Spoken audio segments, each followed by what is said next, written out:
Well, Dwayne "The Rock" Johnson's new movie, The Smashing Machine, speaking of the Safdie brothers, got some really good reception from the 7 people who went to go see it.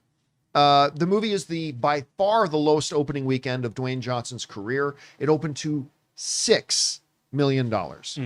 Not 16, not 6T, $6 million, which is even far below what the low estimates were that went into it. And, you know, we had what I believe was a fair discussion on the show yesterday, because listen, I don't hide it.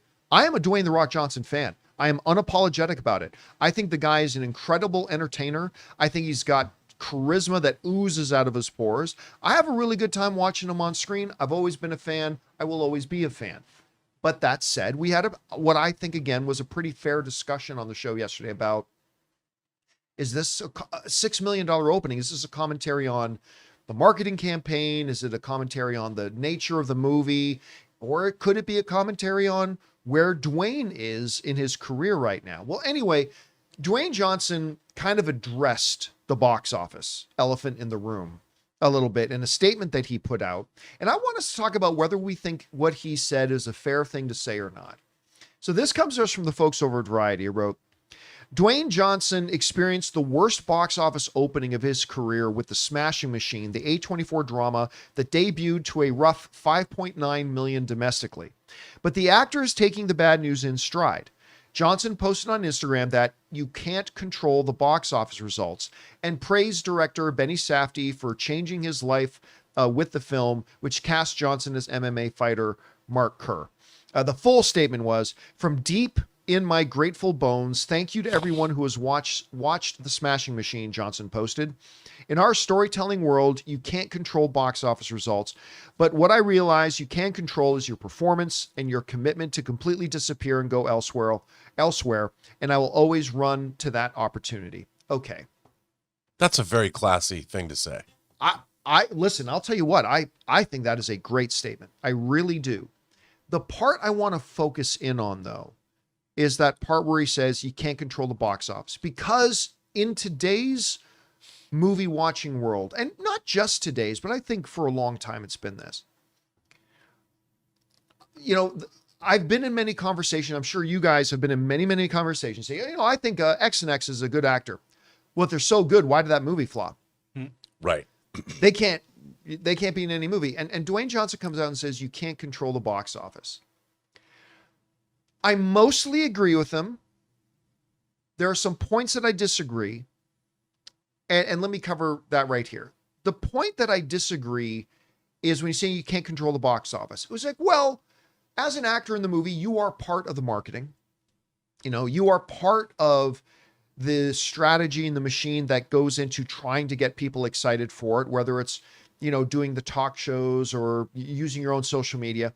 But I would say more than maybe anybody else in the world, maybe Ryan Reynolds does it a little bit more, but Dwayne Johnson, when he's in a movie, if you put Dwayne Johnson in one of your movies, you never have to wonder if he's going to promote that movie.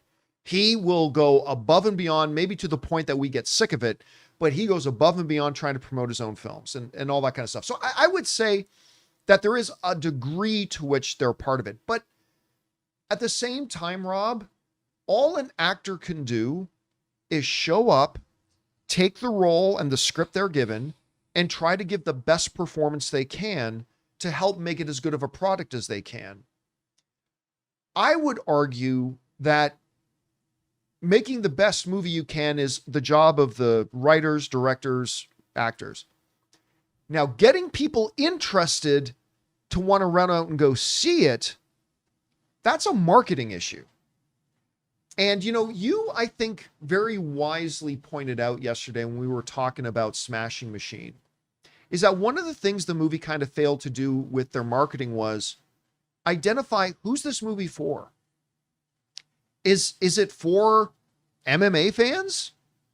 Is it for Dwayne Johnson fans? Is it for an older audience? Is it for a younger audience? And I think you put your finger on it really well. I don't know that I ever got a sense about who that movie was for in their marketing. The whole marketing campaign seemed to be based around, look, guys, you can barely recognize Dwayne Johnson. That seemed to be the entire crux of their marketing campaign. So Some people might read Dwayne Johnson's comments saying, hey, you can't control the box office as him trying to, scapegoat or get out from the responsibility of it. But I look at that statement and I feel like we've been saying that for years. It's not the actor who's going to bring people in. It's going to be the marketing campaign has to get people interested. Word of mouth can't get out if you can't get people interested in going to see it at first. But anyway, Rob, you saw Dwayne's comments in the shadow of, there's no sugarcoating it, disastrous flop. But what did you think about his comments? Well, I heard him on NPR promoting the film. Really interesting discussion on NPR, and I was rooting for him. I mean, clearly, like he says here, he was committed, man. I mean, he underwent a total transformation to play this character. He immersed himself in this character, and as he pointed out, everybody who worked on the film gave it their all. You think about, I think about movies like when the Shawshank Redemption came out, it didn't make very much money.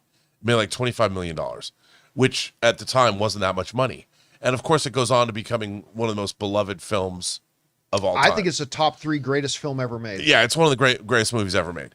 And so, I thought the marketing, the thing is, when you're showing a movie about sports, it has an inherent David versus Goliath story. Yeah. Usually somebody has.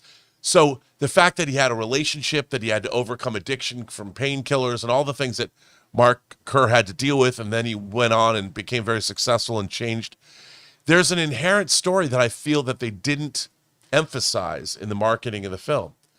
And look, you can always, Sunday morning quarterback later, but the fact is, I think this movie was not well served by its marketing campaign, especially coming off of the successful festival run that it had. Yeah. And the fact that you have, Dwayne Johnson is out in front of these things. Like you said, nobody's tub thumping and going out there and making sure their movie's being heard about than Dwayne Johnson. And after listening to him on Terry Gross, I was like, he really knew this story. He knew everything about Mark Kerr. He did his research. He was immersed, man. And I genuinely feel bad for him because, when you make a movie, John, everybody starts out thinking they're going to win the Academy Award for Best Picture. Yep. Everybody does. And he did everything he could to make sure, and he was getting Oscar buzz. That still is. Still is. But I wish it would have made more money only because the people that made this movie, including one of the Safdie brothers, put everything they had into it. Nobody half-assed this film. Nobody.